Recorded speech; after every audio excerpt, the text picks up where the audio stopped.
is this just fantasy? Of course not. This is one of the foundation stones of the entire fantasy genre. It had to happen eventually, so why not do it sooner rather than later? We're going to talk about some J.R.R. Tolkien work. And so this is an illustrated edition of The Hobbit. Not fully illustrated, not a comic, which more on that later, but this is a basically just a version of the book with accompanying illustrations. And this is a titan in Tolkien illustration, Alan Lee. Alan Lee is an artist that I loved his work before the films came out, when I was just a fan of the Hobbit and Lord of the Rings, and also just a fan of the art related to it. So this is like pre Peter Jackson film series. And I thought Alan Lee was one of the best. And apparently Peter Jackson did too, because Alan Lee is one of the production designers on all of the Lord of the Rings and Hobbit films. So one of the reasons that the production design on all of those movies is really nice, even if, the Hobbit movies aren't up to the same standard as the Lord of the Rings films are, there's still lots of lush visuals in it to love. And I will say I'm an apologist when it comes to the Hobbit movies, but that's for another time. We're here to talk about the source material, which is, a modern classic. And also just, it's fascinating to think of as like, it was a bedtime story for Christopher Tolkien when he was a kid that his father told him. So right away at the start, we have this beautiful illustration of Smaug, the dragon, which I gotta say, when it comes to dragons, Smaug is a very important one, and one that I think you gotta do justice. And right away, right at the front, I love this sinewy serpentine dragon sleeping in his gold. This glowing, shimmering gold. Just wonderful. Big fan of it. And yeah, one thing I love about Alan Lee is he's primarily a graphite artist. Like, he does paintings like this, and he'll do like washes over his graphite drawings too. But I just love his graphite, and I have an entire book just filled with his Lord of the Rings production drawings, and I'll definitely bust that out at some point. These little runes here, those are dwarvish runes, and that's Tolkien's artwork in the start, actually, and that's something that we're going to talk about real quick. But let's just right here, right away, that's a Tolkien illustration. This is like an incidental drawing that he did for his original edition of The Hobbit. And I have to say, I love the simplicity and crudeness of this. I think it's lovely. I think it's evocative of, what it is, but it's also it's medieval adjacent at the very least. It's trading on the imagery of like medieval woodcuts, as well as the side illustrations and illuminated manuscripts. It's just wonderful. And following that, we have some more Tolkien, runes here, as well as his little sigil for his name, which I absolutely adore. We can talk about more of that later. But here we have Tolkien's map. And or rather Thoror's map, which has the Lonely Mountain and the dragon. I just love how simple it is. The desolation of Smaug, here of old was the king under the kingdom of the home of the kingdom of the mountain. I love it. It's perfect. It doesn't need to be super elaborate. It's just it's a super basic map, and it's like, I don't know, it looks like it's something that would be hand drawn, probably because it was hand drawn by Tolkien himself. I just love how crude it is, but of course the artwork that's going to be inside is going to not be crude. Love the little touches of red to signify important moments. But yeah, just love this as a great visual aid for the book. Yeah, absolutely wonderful. So here's a great, example. Alan Lee using his graphite illustration. So he's so delicate with it. He never gets too dark, but he always, shows a great passage of light. This feels, it's very domestic, very homey. We have Bilbo here. Nice little rendition of Bilbo, but like it's perfect because he's surrounded by his food. He's in his larder or maybe his kitchen. He's preparing a meal. It's great, and of course those immortal words, "In a hole in the ground there lived a hobbit." The first line of a novel is really important. This is, one of the great ones. But yeah, just a lovely, delicate illustration that sets the tone and sets the mode, because, if you're reading this without seeing any, like the movies, let's say, and this is just how, this is what sets you on your way. This, I think, sets up the chapter to follow really well. And I think that this is, it's just a great example of Alan Lee and his delicate hand. So here we are, our first color illustration. So here we have our first color illustration of the exterior. This is Hobbiton. Here's his green door, and for Bilbo's hole, and here's Bilbo himself. Lush greenery, lush countryside, and definitely drawn from experience. When I learned more about Alan Lee and like his childhood growing up, like he grew up in basically, England's, Hobbiton, basically. Like he just grew up in a place that was lush and natural, and they had like old structures and tombs and stuff that he would go and draw, and so that influenced his ability to render those things for fantasy worlds. But yeah, it sets you on the right path, like tone wise. Like this, like who would want to leave this? You don't, like you're kind of with Bilbo on like you don't want him to leave this, and you understand why he doesn't want to leave this, because it is just, it's a little spot of heaven. And here we have the introduction of the dwarves. Now the dwarves here are, shown as like kind of a little bit larger a body than Bilbo here.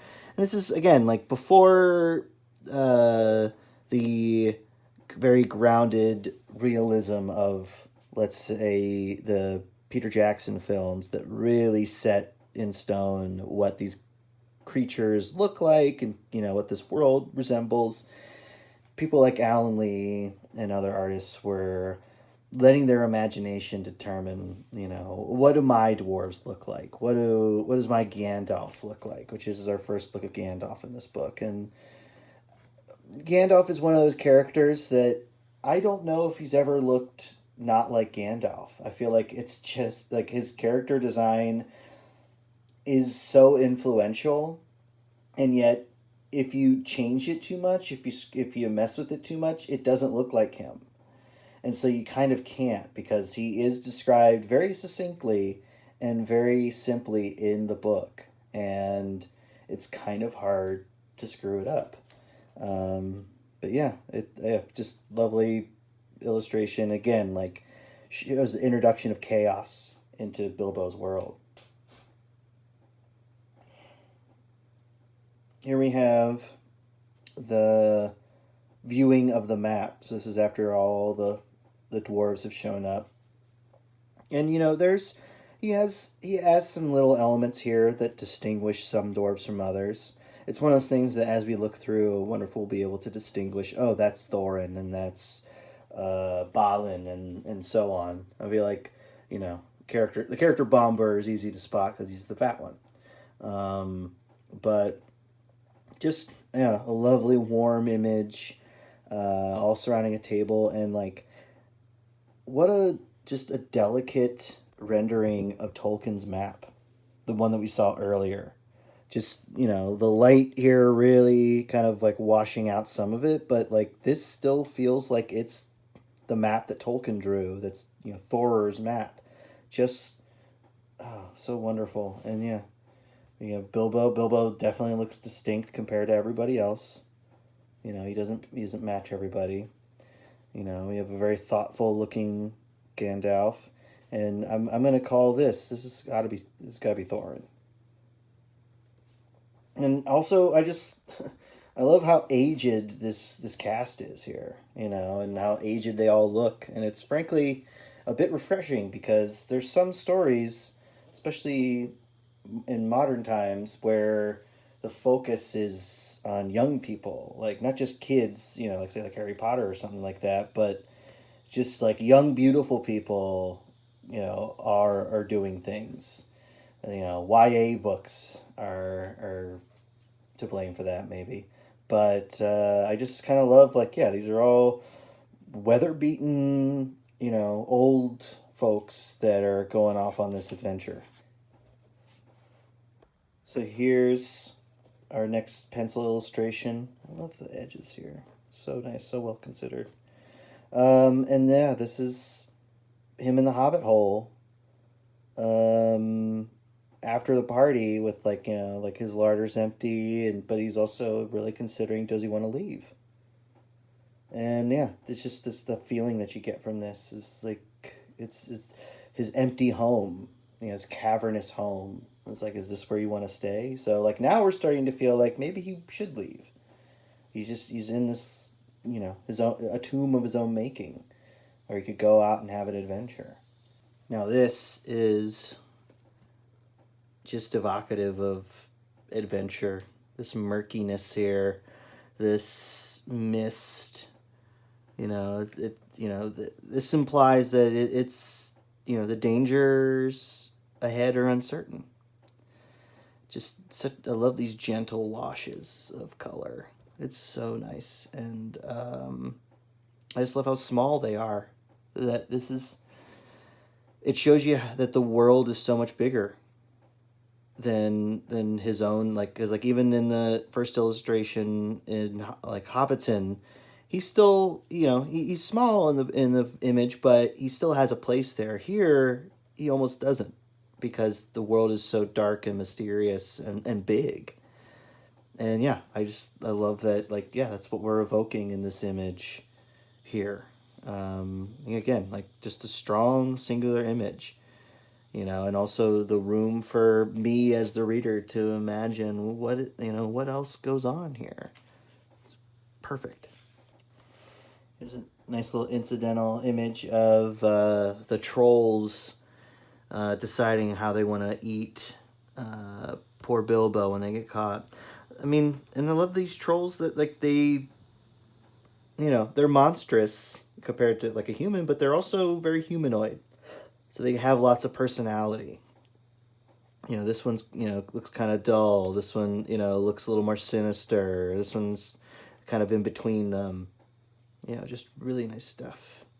And just great pencil work. So here's our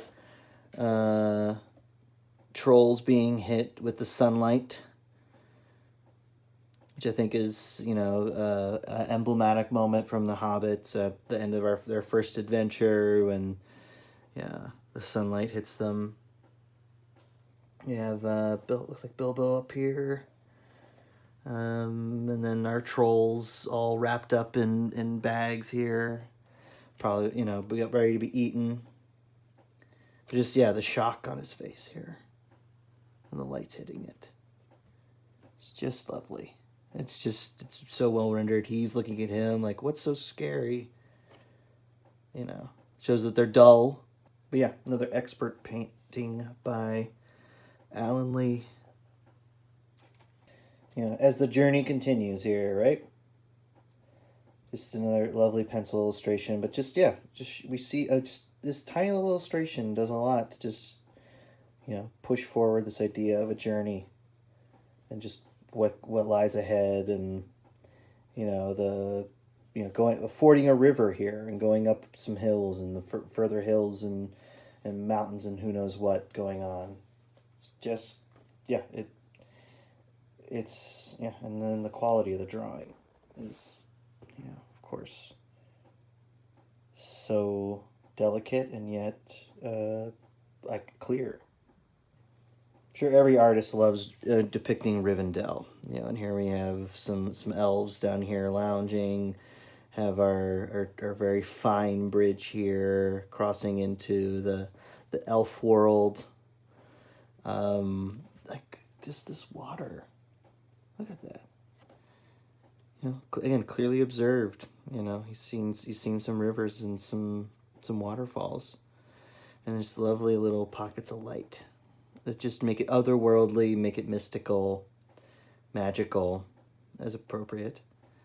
It's just it's an expert rendering, and I feel like the peace, the safety that they're gonna have here is going to be important. And what's the important part about crossing into Rivendell? Here we're getting into more mountainous terrain, and we have just these gorgeous little rendering of a mountain. There will be no complaints from me about this the fine pencil work here. Here we have some goblins, picking through their belongings, but love these long-nosed goblins. They're great. But also, there's sensitivity there. They, way more than you would expect. I mean, you could see them as just they're just monsters, but there's such, concern on his face, interest. There's so much interest here, too, but, that's a face of a creature that's lived a life. That's, a lot of personality given to this just little goblin head. It's really wonderful. Yes, the Great Goblin. This, another iconic image from the story. These goblins look a lot more sinister here, a lot more monstrous than the pencil drawing we just looked at. And here we have one of the glowing swords that, that's illuminating the scene, which I think is such a brilliant idea, and they're all reacting to it. And it's the one of the swords they find in the troll hole that is of elvish make, and I love the idea of a sword that glows when orcs and goblins are close, and I love there's even interesting variety in these goblins, because some of them are have more humanoid faces and some of them are more bestial, but I guess it goes to show that this is before it was codified. This is what an orc looks like, or this is what a goblin looks like, and it's just the one thing, which every fantasy illustrator kind of makes those decisions on their own. But this is before the look was really solidified for Lord of the Rings, the movie does. This Great Goblin here is, this has some similar features to the one we eventually saw in a movie, although that one's even more grotesque than this one. Here we have a pair of illustrations. We have some goblins taking a dwarf hostage. Just, a really, really nice figure work here. It's very slight, but it's just they're all grabbing at him and grabbing at his stuff. This nice little gross faces, and then we have this amazing illustration of Bilbo here, his face illuminated by Sting, or what will become Sting.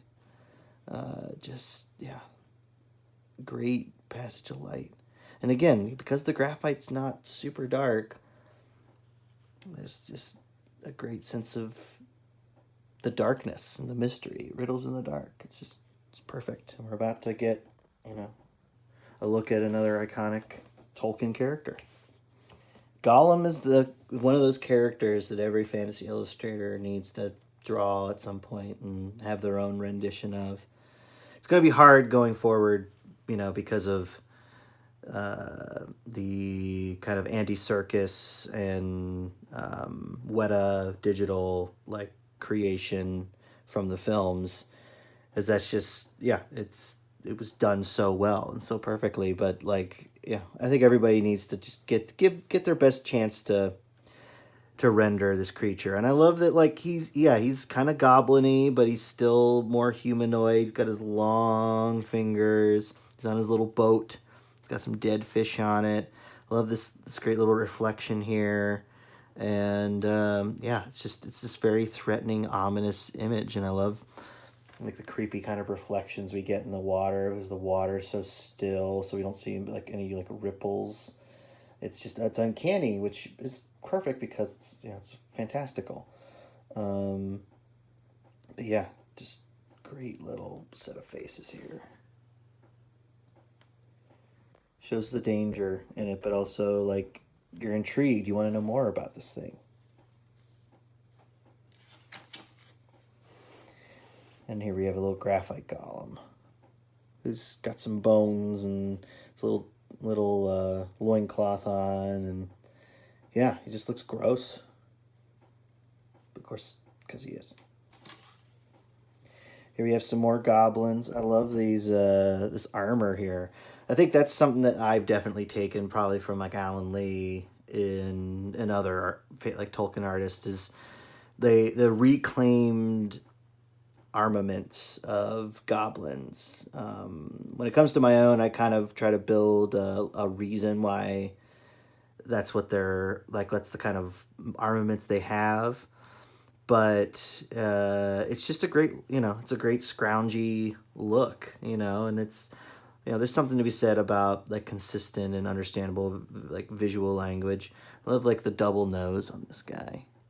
This double like armor nose and real nose. One's a little longer than the other. It's great. The helm on this guy, and just look at the chainmail in there. The nice delicate chainmail. Great, it's again evocative and like gives you a little nice visual aid while you're reading of like this is the kind of threat that they're going under. And here we have our passage of light here, like leading our way out. All these goblins here, and I believe this is when he's got his magic ring on and he's invisible, but like I don't know, like all the great figure work in here, but yet it's all like a little monstery, It's a little stunted, the anatomy's a little different than just a standard person. But yeah, we got like a nice kind of a dull shine on some of the metal here, but yet it still reads as such. Just love how bright that light is. And I just love how faded he gets right here. Such a great and that's I think it's an important factor that like you need some atmosphere in fantasy work for it to read properly. It needs to feel like it's a real place. A stylized reality, like a little off our reality, but still there's some naturalism to it. I think at least when it comes to like painted work. Yeah, just love this distance shot of like trees. So like simplified, but yeah, I know exactly what I'm looking at. I'm looking at a forest of trees at the base of a mountain. Like what else do you need? Another great image is all the wolves down here. I love how mostly we're just getting some glowing eyes with a few figures in there, letting us know what we're seeing. And they're trapped up this tree. What's going to happen to them? Just love the hanging beard and clothing. Poor Bilbo here at the bottom. It's just, great sense of danger. This is still different with the pencil drawings. We have kind of extending across multiple pages. I really love it. And of course we have our eagles. Tolkien's favorite kind of like escape plan, you know. And I'm not the guy who's like, why don't they just use the eagles to to get anywhere they want to go? And it's like, the eagles have their own lives. They're not our servants. They're not Uber, you know. They're not Middle Earth's Uber. Okay, they'll help you out because they owe you a favor. But I also am a firm believer that it's the journey, not the destination, that matters. Because this is, after all, a story. It's a story about Bilbo. It's about his growth as a character. And you don't grow as a character by not going on the journey. You go on the journey and you grow. So if you just want to have expedient stories that or like offer solutions to stories where it's just like, well, what if they just don't do this thing and they just get it done faster? Fuck off. Yeah. Look at this stately eagle. Look at those lovely feathers.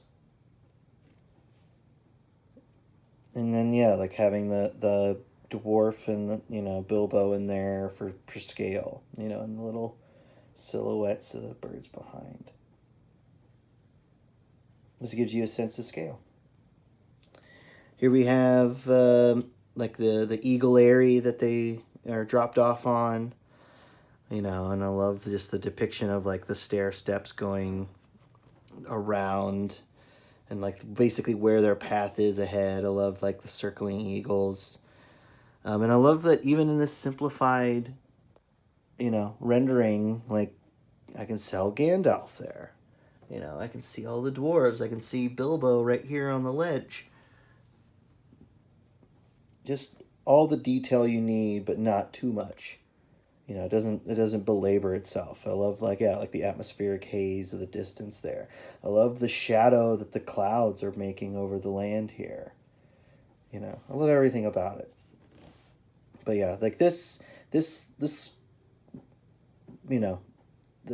stairs coming down here, that is capturing my imagination. I'm imagining walking down there, and yeah, I think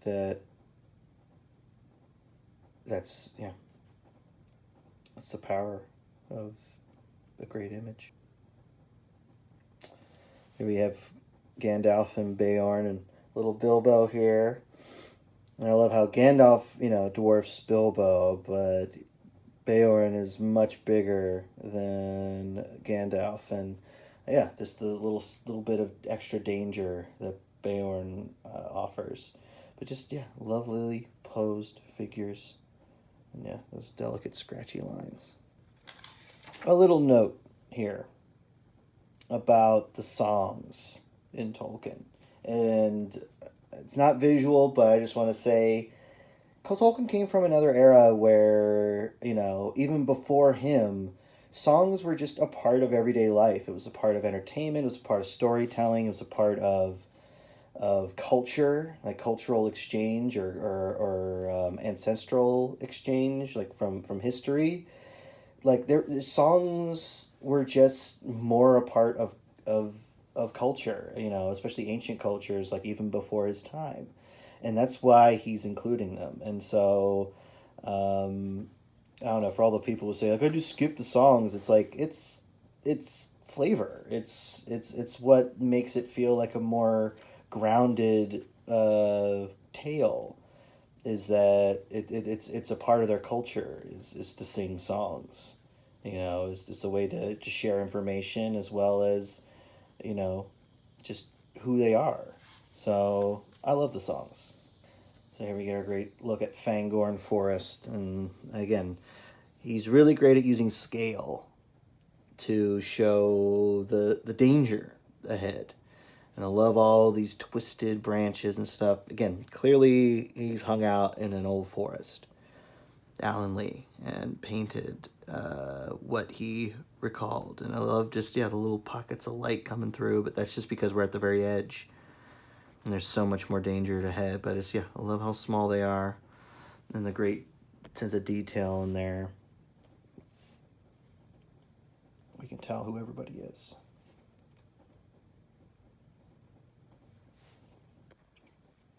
And continuing the sense of danger to Fangorn, we have these spindly branches that include some spiders and the webs.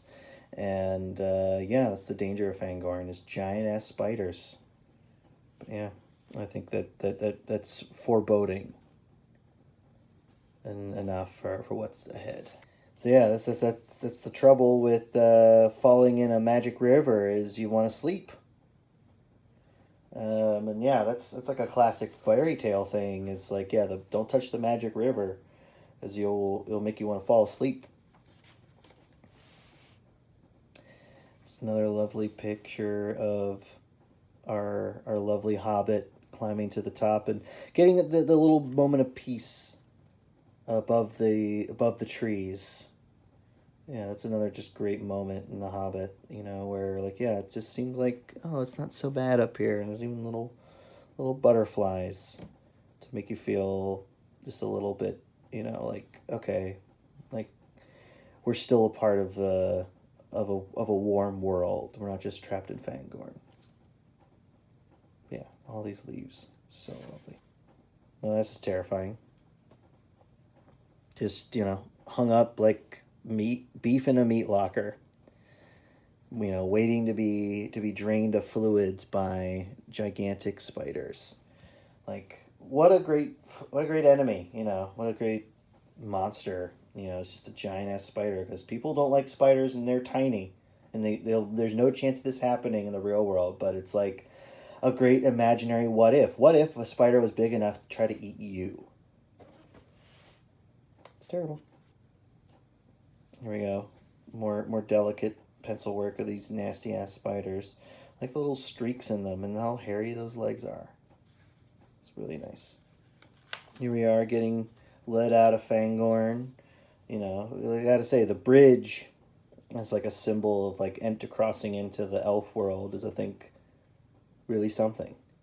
Really something that's been used here. And then you have like this kind of hidden structure even back here. We have some elves hiding here, which I think that's a really nice little touch, is that they're almost hidden. Yeah, really delicate line work here. Really delicate. Love that great sense of lighting here in this big ass tree. It's perfect. A classic barrel escape, with them floating out. I mean, it's pretty literal. It's exactly what happens in the book. And of our little it was like a drain culvert back here, and the rendering of everything. And again, he loves these foreground trees, and I do too. I just think it's that wildness of Middle Earth that he really is so good at rendering. Because I feel like if it didn't have this, if this tree wasn't here, and it was just a thing of barrels, the image would not only be less interesting, but we get no sense of like where are they traveling, like what kind of, are they going into just like a civilized place? Are they, because we have these barrels here, but no, it's going from kind of like hidden civilization into the unknown. There we go. Nice Thorin here, I think. And then, yeah, we're finally here at the Lonely Mountain. Little mountain there. These nice little barges here, the fishermen. What a town. What a town. Just so expertly drawn and rendered. I just love how it feels like a real place. It feels like he, had reference of a place that was like this, a town built on docks in the middle of a lake. And yet it is, assembled, invented using, like archaic buildings, and building types. And again, that's the kind of thing that like is a detail that I think matters.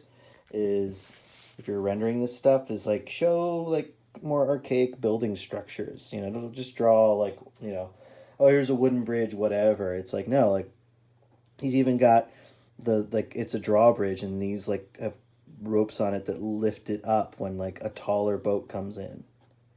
He's thinking about these things. He's thinking about it as like it's a living, practical place.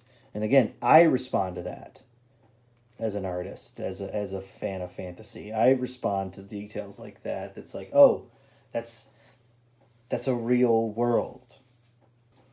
More lovely boats, them crossing into getting close to, the on the doorstep of the lonely mountain. And yeah, the old city, destroyed now, thanks to a certain dragon.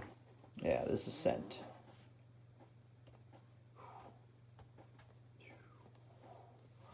I mean, it looks like a real mountain pass. I wonder how much of this is taken from like reference and how much of it is invented from just seeing enough cliffs. But this cliff just it looks a real place, and it's like you got these like randomly like these little blocks, these boulders and stuff like that. But yet it looks like a real natural place, and yet it's probably mostly invented. So yeah, that's another amazing trick, is making having the randomness of natural features also make for a compelling composition. Oh, the thrush that knocks at the hidden keyhole. And here we are. We're about to enter the lonely mountain, and he's got to go in alone and face the dragon. Nice little group shot. And look how dark that is. The silhouette of Thorin there. Time for the burglar to do his job. And here we are, right?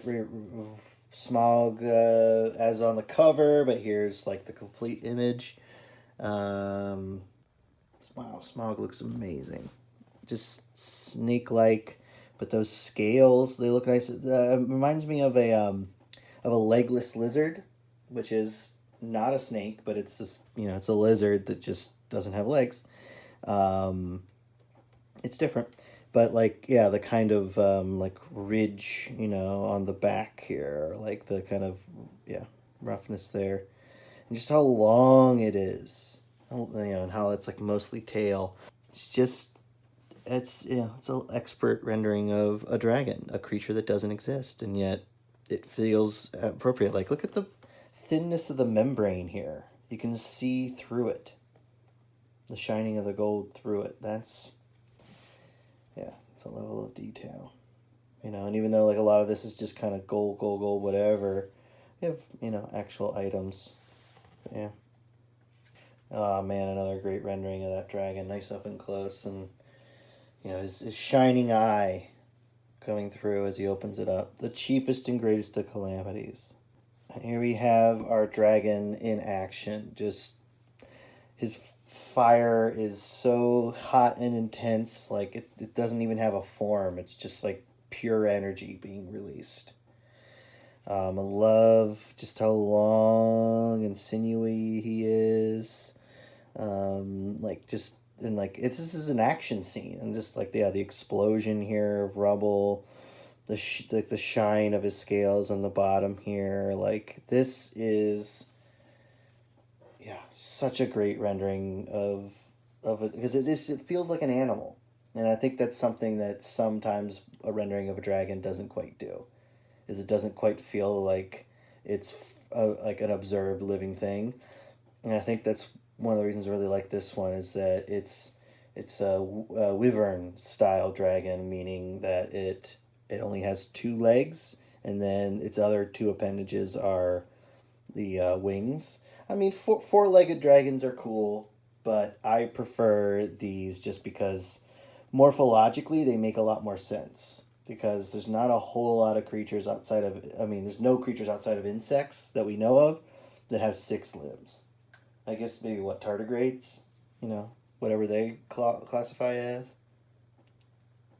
But yes, this is a supreme dragon.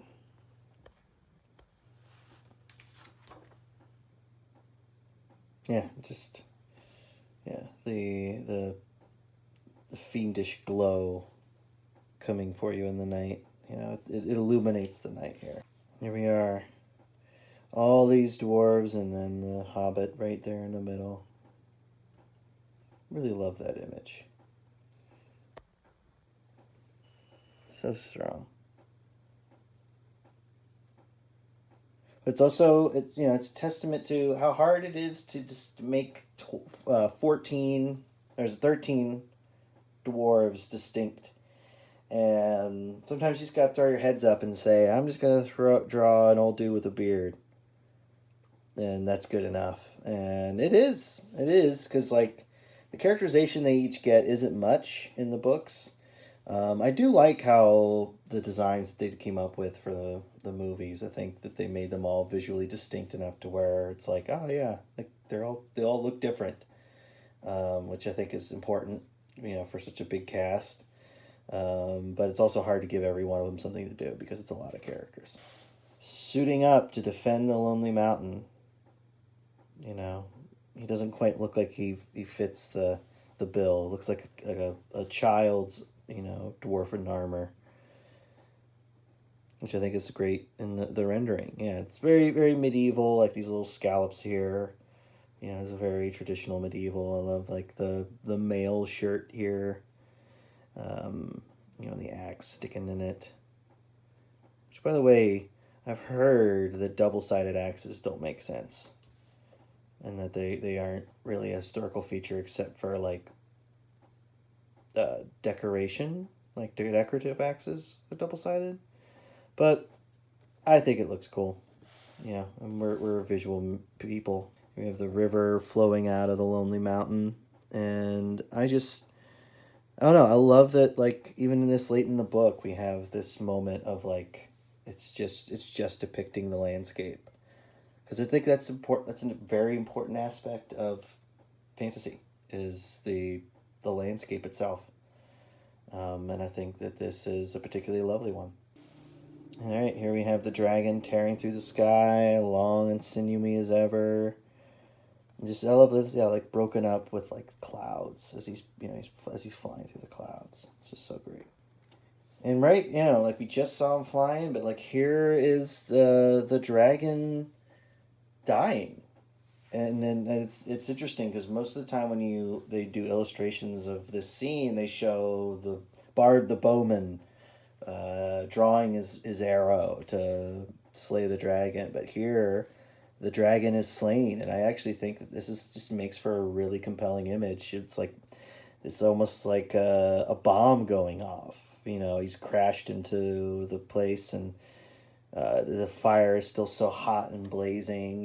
It's like obscuring everything, and honestly, it sells.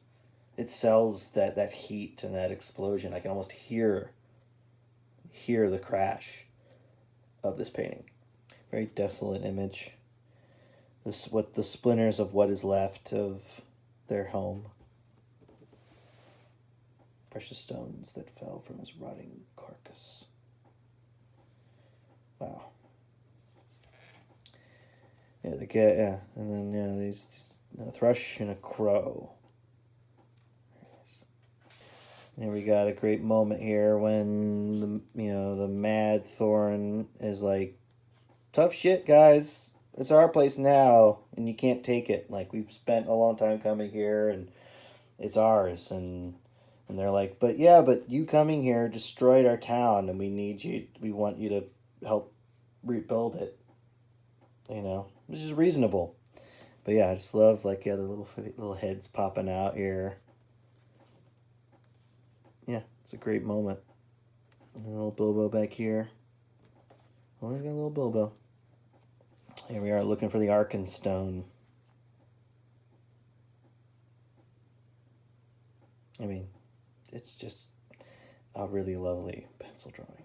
It's just what it is. And more of that wall built up. And they're waiting for a siege. I would love that. Like, it's a really great attempt to show like returning to a same location. Like we saw that location from a distance in the landscape painting a few times back, and then we saw it again at the other painting where they're on the wall and the men are coming to talk to them. So it's just nice that like yeah, because a friend of mine said that a great way to make a place feel real is to come back to it, like in a book or in a comic or something like that. Is like if you return to the same place more than once, it doesn't feel like it's just like a throwaway location. It feels real. It feels like no, that is a place because I'm seeing it again, but from a different perspective, and or it's just yeah. So I think that's a nice little attempt to make it believable. And then right here we have our dwarf ready to fight. Nice big ass axe. But, but not too ornamented because it's a tool, or it's a fighting implement. It's not doesn't not everything has to be super decorative. And I think I like how kind of basic and functional it is. And the battle begins. We have some orcs here and some elves here, maybe men. Yeah. And I just love how like even in this painting where it's like this big battle with so many people, and even more going on to the background. The world's bigger than that. Which maybe Alan Lee's saying something here. That even big conflicts are pretty small compared to the world we're in. Post-battle, we got some corpses here. Yeah. I just love the value shift. How dark and then how light it gets. I mean, does this not look like the film? I mean, clearly, he worked on the Lord of the Rings films, Alan Lee did, but it's clear he has been he's a huge influence on it and the look of it, and it just that what a world he's depicting here. The hewed out dwarven abode under the mountain. And how bright these lights are. Gosh. Perfect. I just keep saying perfect, don't I? But I do. Yeah, this is a return journey, and it's, saying goodbye to the mountain. One last look at the mountains. One last, look at the remaining forest. It's in between there. The return home. Part of, again, it's about the journey. Good old Gandalf coming with him on his journey home. Jeez. Hope to one day render something as pretty as that, but I won't. But I'll do something as pretty as I can make it, and that'll be good. Last little illustration here by Alan Lee. Bilbo, Gandalf, Balin. I mean, I don't know what else to say.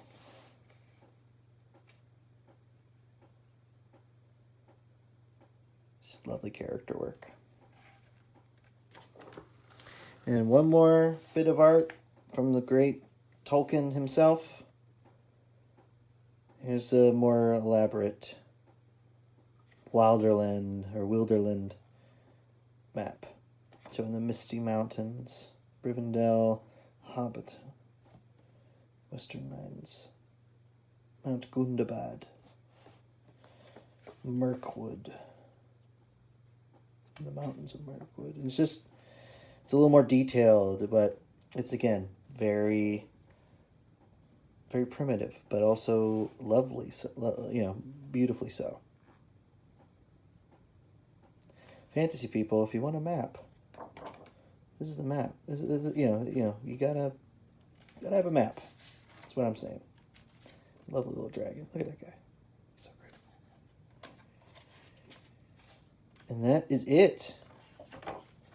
that is our lovely illustrated edition of The Hobbit by the remarkable Alan Lee. We'll be seeing more of him coming up. I am a big fan of his work, always have been, and I always will be. You can illustrate fantasy in just straight graphite, can't you not? But yeah, that is it for this one. And just as a final word, I'll just do my little plug. But yeah, like with this little map back here, you know, if you like maps in comics or in fantasy, whatever, then you might like the map I have in my own fantasy book.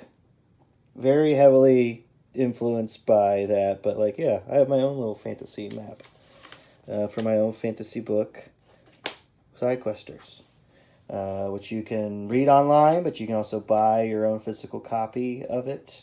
It is a fantasy adventure, not exactly like The Hobbit, but you know what? I'm still proud of it. And if you like this world that is created, I have two books of short stories of magic users in that world that are available. And if you want more traditional comic stuff, I have my superhero comedy book, 3-panel origin, and 3PO comics. You can find it all online. I have links to it in the description.